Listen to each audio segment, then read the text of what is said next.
Olá, novamente aqui Márcio Bestimol, prazer estar de volta e dessa vez eu vou falar sobre improviso, improvisação, improvisação artística, né? Porque esses termos improviso e improvisação a gente usa no cotidiano, né? Tem um sentido bastante amplo. A gente sempre fala que na vida a gente está sempre improvisando, né? Ou seja, a vida nos mostra situações que a gente tem que pensar rápido e tomar uma decisão naquele momento, né? Inventando, né? Saídas para uma situação nova e ressignificando as coisas. Improviso é aquilo que não foi visto antes, ou seja, aquilo que não é planejado, né? Aquilo que não é pensado antes, aquilo que acontece no momento, né? Então, improvisação tem a ver, de fato, com isso daí, mas ainda a gente ainda está nesse exemplo aí, estamos um pouco longe da questão da improvisação artística, né? Se a gente quiser se aproximar mais desse sentido da improvisação artística, é melhor a gente pensar num outro exemplo aí. E eu acho que o melhor exemplo é o exemplo da criança quando brinca. Por que a criança brinca, né? Por que ela brinca? Não tem um motivo, né? Não tem um motivo externo, ela brinca por brincar, né? Ninguém manda ela brincar. Pelo contrário, a gente manda ela parar de brincar. A brincadeira tem um sentido nela mesma, né? É uma coisa que é espontânea, que nasce, né, de dentro mesmo da vida mesmo da criança, né? Ela se expressa brincando e ela tem prazer. Isso é muito importante. Ela tem prazer em brincar. Por isso ela brinca, porque ela tem prazer. E brincando, o que ela faz? Ela constrói, ela interpreta as coisas que ela faz, ela faz um montinho de areia e diz: isso aqui é um castelo, essa pedra aqui vai ser a porta do castelo. Ela vai interpretando as coisas e vai montando, e às vezes ela dá alguma coisa errada, ela conserta e faz de novo e vai montando. Isso tudo movido pelo prazer, né? Pela essa energia que ela tem, e ela quer extravasar, e ela extravasa nessa criação, né? Nesse movimento de criação. Então, a improvisação artística vai ter a ver muito com isso daí, né? Com essa analogia muito boa para a gente entender a improvisação artística, né? O artista que improvisa, né? O músico que improvisa, o dançarino que improvisa, por exemplo, eles são movidos pelo prazer mesmo, pela brincadeira, pelo prazer em montar, em desmontar, em ressignificar, né? Então isso aí é próprio, a improvisação, na verdade, né? Ela é muito mais antiga do que as artes não improvisadas, né? Ou seja, no campo das artes performáticas, que são essas que decorrem no tempo, né? Que são, por exemplo, a música, o teatro, a dança, a poesia, no sentido de que antigamente ela era recitada sempre, né? E recitada com música. Também é uma arte performática, não é como a pintura, que a pintura já está lá, está feita e acabou, né? A arte performática é aquela que se dá no tempo. Então, nas artes performáticas, a improvisação é muito mais antiga do que a não improvisação, né? Então, muito antes de ter uma partitura para o sujeito ler, lá no instrumento deles, os caras já tocavam o instrumento sem partitura nenhuma, né? Improvisando. Também na dança, a dança é mais evidente ainda, né? Quer dizer, as danças mais antigas são danças populares, né? Em que ninguém está se prendendo a nenhuma coreografia, né? Tá só lá brincando, né?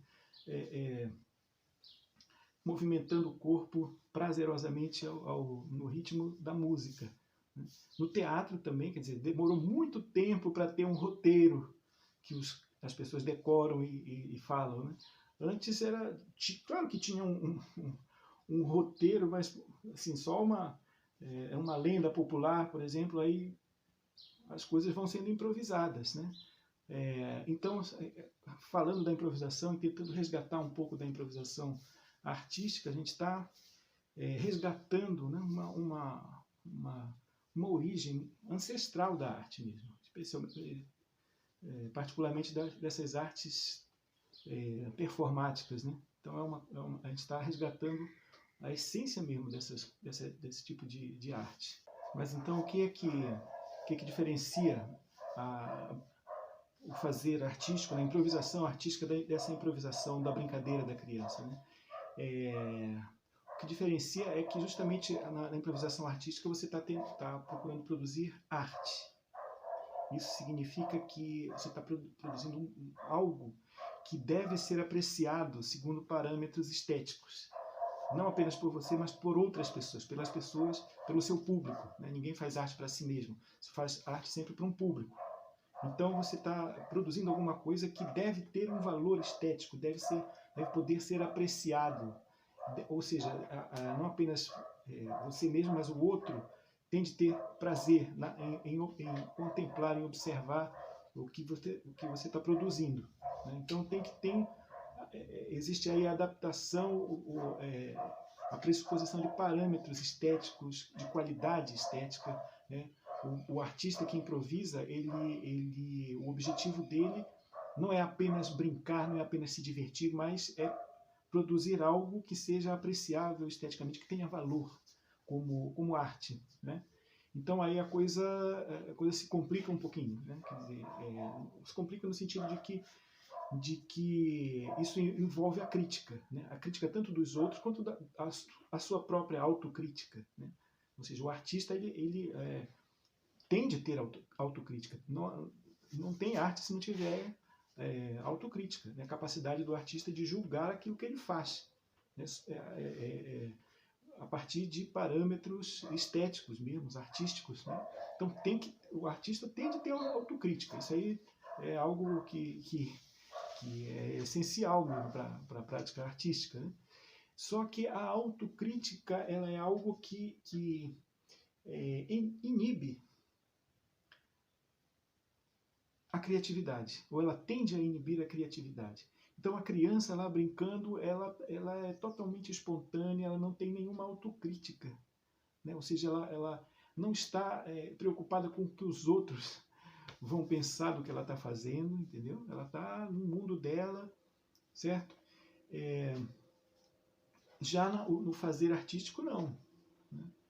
Você está sempre produzindo alguma coisa que vai ser julgada, que deve ser julgada. Então é isso que inibe, né, essa criatividade espontânea do artista,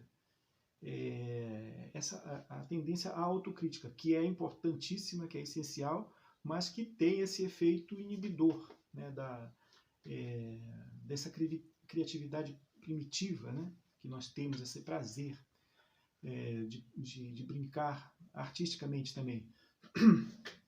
Então, se coloca então a pergunta, né? Como é que a gente consegue conciliar essa espontaneidade, né? Esse ímpeto de criar a partir do prazer, né? Que é essencial para a improvisação, de criar no momento, né? Improvisação artística é criação artística no momento, momentânea, né? Naquele instante, criação instantânea. Então, como é que a gente combina as duas coisas? Como é que a gente concilia essa criatividade básica que não é inibida, né? Com a autocrítica, né? Ou seja, como criar instantaneamente, naquele momento, de forma prazerosa e, ao mesmo tempo, se adequar a padrões estéticos, né? Se adequar a exigências artísticas, exigências estéticas. Então, esse é o grande problema da improvisação, né? Esse é o grande problema da improvisação. Então, como é que a gente concilia, né, a espontaneidade da criação prazerosa da criança e a autocrítica, que é essencial para a arte? Então, para o artista improvisador conseguir fazer isso, eu diria que ele tem dois pré-requisitos aí para ele conseguir fazer isso. Primeiro, ter um conhecimento sólido, prévio, ter um conhecimento sólido anterior à improvisação. E, em segundo lugar, ele tende a aprender a errar certo. Tende a aprender a errar certo. Tem que aprender a errar. Então, vamos primeiro com a questão do conhecimento prévio sólido. O que eu quero dizer com isso? Quero dizer com isso que o sujeito, quando improvisa, ele não está improvisando a partir do nada. Ele não está criando a partir do nada. Né? Não é que desce um santo na cabeça do sujeito e ele começa a improvisar, ou da bailarina, ou do músico. Às vezes até se fala assim, né? Mas para o sujeito realmente improvisar de uma forma artisticamente apreciável, né? E que tenha um valor artístico, ele tem que ter, antes de improvisar, como pressuposto disso, um conhecimento muito sólido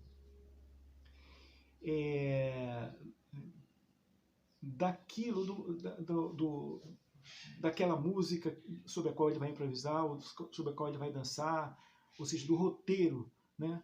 Ele tem que ter um conhecimento sólido das possibilidades que aquela peça musical, por exemplo, né, oferece.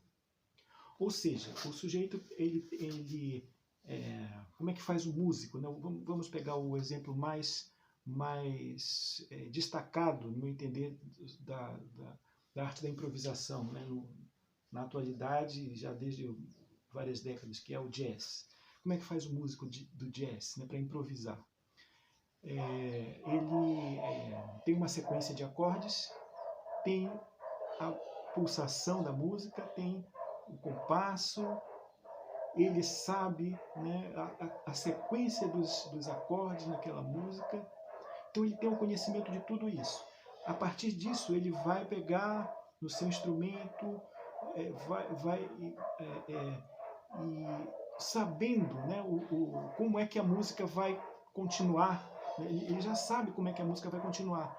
E ele já antes, né, ele já treinou tudo que ele pode fazer, tudo que dá certo, tudo que não dá certo.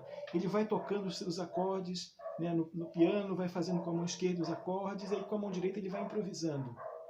Né? Então, ele vai treinando aquela sequência de acordes naquele ritmo e vai vendo o que é possível fazer em termos de improvisação. Se eu fizer assim, se eu tocar assim, se eu tocar assado, funciona melhor assim ou daquele outro jeito.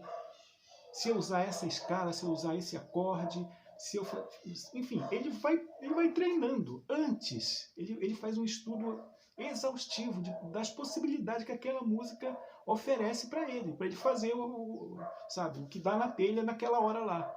Então, naquela hora, ele já tem um conhecimento prévio, ele já teve uma experiência, né, extensa sobre o que ele pode fazer e o que ele não pode. Então ele vai inventar uma coisa naquele momento, mas isso que ele vai inventar já está embasado num estudo prévio, né, do que é possível e do que não é possível, do que fica bom e do que não fica.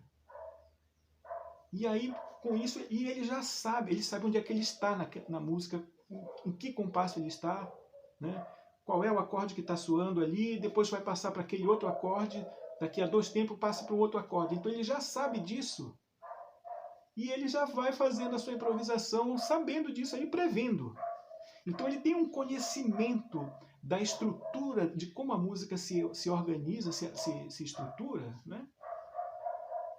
E ao mesmo tempo ele tem essa experiência acumulada das possibilidades que aquela música oferece. Então a partir disso ele pode planejar mentalmente, né, o que ele vai fazer e quando vai fazer. Né? Então essa é a primeira parte. Como é que isso se aplica no caso da dança? Né? Ora, a bailarina, ela para improvisar, primeiro ela tem que tem que conhecer a música. Nem sempre a bailarina improvisa sobre uma música que ela conhece, né? Isso é verdade. Mas vamos primeiro falar de uma música que ela já conhece, né? Então ela vai improvisar sobre aquela música. Então ela ouve uma vez, ela ouve duas vezes, ela ouve três vezes, ela tenta entender como é que aquela música se estrutura, como é que é a pulsação dela, qual é o compasso, as frases. Ela já tem que ter na cabeça, né, o mapa daquela música. Ela tem que ter na cabeça como é que é aquela estrutura, ela tem que saber o que vai acontecer agora, o que vai acontecer mais lá adiante, qual a relação daquilo que mais lá adiante tem a ver com o que acontece agora. Entendeu? Então ela tem um conhecimento prévio da música, né? E também ela já testou, né, todas as possibilidades que aquela música oferece.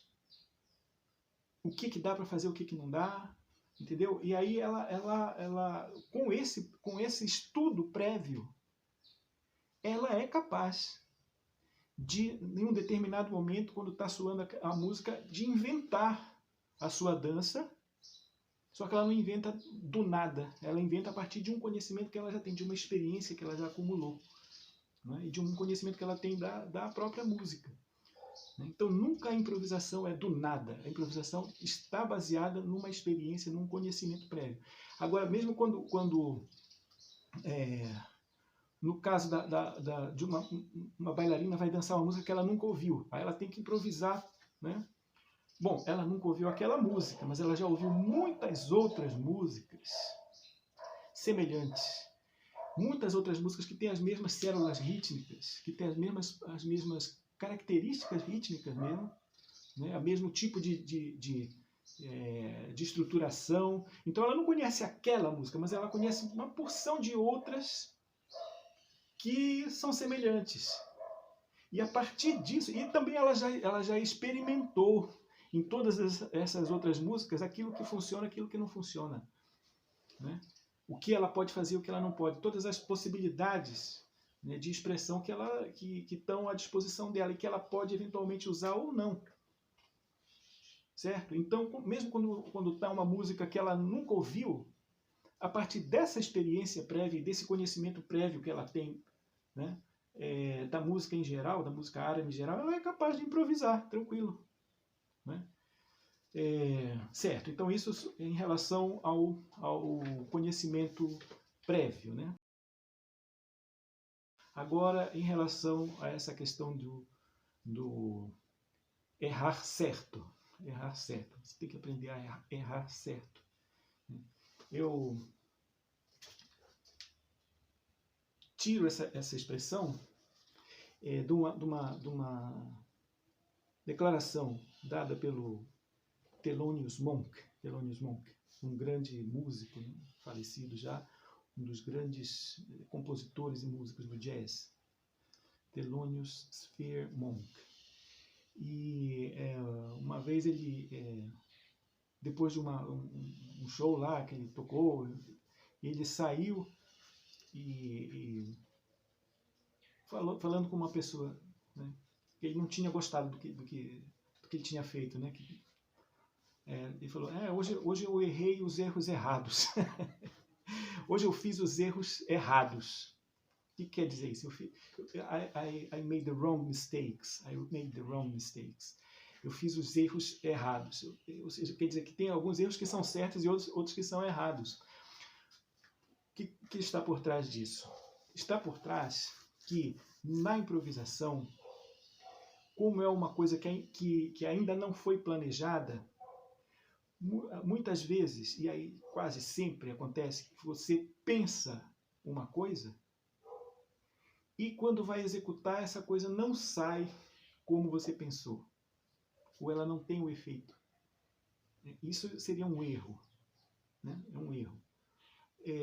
Mas a improvisação ela vive de consertar os erros. Então lembra lá da criança brincando, né? A criança brincando, montando as coisas lá, e aí dá errado alguma coisa, ela prontamente inventa outra coisa, ressignifica, né? Ela reinterpreta aquilo que ela fez e vai adiante, né? E na música é assim também. Então o sujeito está improvisando lá, tocando seu instrumento, aí ele pensa uma coisa, ele faz, sai errado, o que, que ele vai fazer? Ele não vai dizer, olha, vamos voltar um pouquinho atrás aí, vamos pegar. Não tem isso. A música continua. Ele tem que estar no momento. Tem que estar como uma criança, né? Quando ela brinca, ela está no agora. Ela tem que estar no agora. Ela não pode estar pensando nem no passado nem no futuro, tem que estar no agora. E o músico, o improvisador e dançarino improvisador também tem que estar no agora. Então, se ele errou no passado, se ele fez uma coisa que não deu certo, ele não pode ficar pensando que não deu certo e por que não deu certo. O que ele tem que fazer é agora, nesse momento, fazer com que aquilo que saiu fora da sua previsão resulte em algo bom. Né? Ou seja, ele erra uma nota, não tem problema, ele faz alguma coisa que conserta, que dá um sentido àquela nota que ele errou. Né? Ele faz uma coisa que saiu fora do que ele tinha planejado, não tem problema, ele repete aquela mesma coisa que saiu fora do que tinha planejado, ele cria uma outra coisa. Então, se você toca uma nota que não está certa, é só tocar a nota certa agora. E aí, ou seja, aquilo que era um erro se torna uma parte de um acerto. Você ressignifica o erro e torna ele um acerto, criando em cima do erro, criando em cima do erro. Então, a improvisação é sempre isso, criar em cima do erro. O errar faz parte da essência do improvisar. Então, planejar uma coisa dá errado, mas não parar, continuar, que a música tá rolando. Tu não pode ficar no passado, tem que estar no presente. E se está rolando, então tem que fazer aquilo que estava errado, fazer isso ficar certo. Né? Construir a partir daquilo uma outra ideia. E isso é uma coisa que não é fácil, não é fácil. Né? Requer muita experiência, sabe? E assim, muito jogo de cintura também, né? Que é uma coisa que a bailarina tende a ter, né? A bailarina de dança do ventre, se não tiver jogo de cintura, não rola, né? Então, jogo de cintura também nesse sentido de malandragem, de usar o erro a seu favor, né? E transformar o erro num acerto. Isso é essencial para a improvisação, né? A gente está sempre numa corda bamba, a gente parece que vai cair, mas a gente se segura novamente, a gente se equilibra e segue adiante. E é isso que dá a beleza da coisa, é isso que torna as improvisações imprevisíveis, né? E por isso mesmo atrativas. Né? A gente tá ouvindo, o sujeito está vendo a bailarina dançar e ela faz alguma coisa que nos surpreende, e ela conserta aquilo e cria uma coisa nova. Né? Então, isso são coisas que são essenciais para a improvisação artística, né? Tanto na música quanto na dança. Primeiro, ter um conhecimento sólido, experiência, tentativa, sabe? Brincar mesmo com a música, ver todas as possibilidades, ter um acervo, ter um leque de possibilidades que podem ser postas em jogo a qualquer momento, da qual a gente pode lançar mão a qualquer momento. E isso só se adquire com prática, ouvindo e tentando e errando, entendeu? E aí, no fim, quando de posse de tudo isso aí, chega lá na hora, o sujeito improvisa maravilhosamente. Né? E também essa questão de saber errar, de errar certo, como diz o Thelonious Monk. Né? Então, é isso aí, gente. Estudem, pratiquem muito e errem certo. Até a próxima.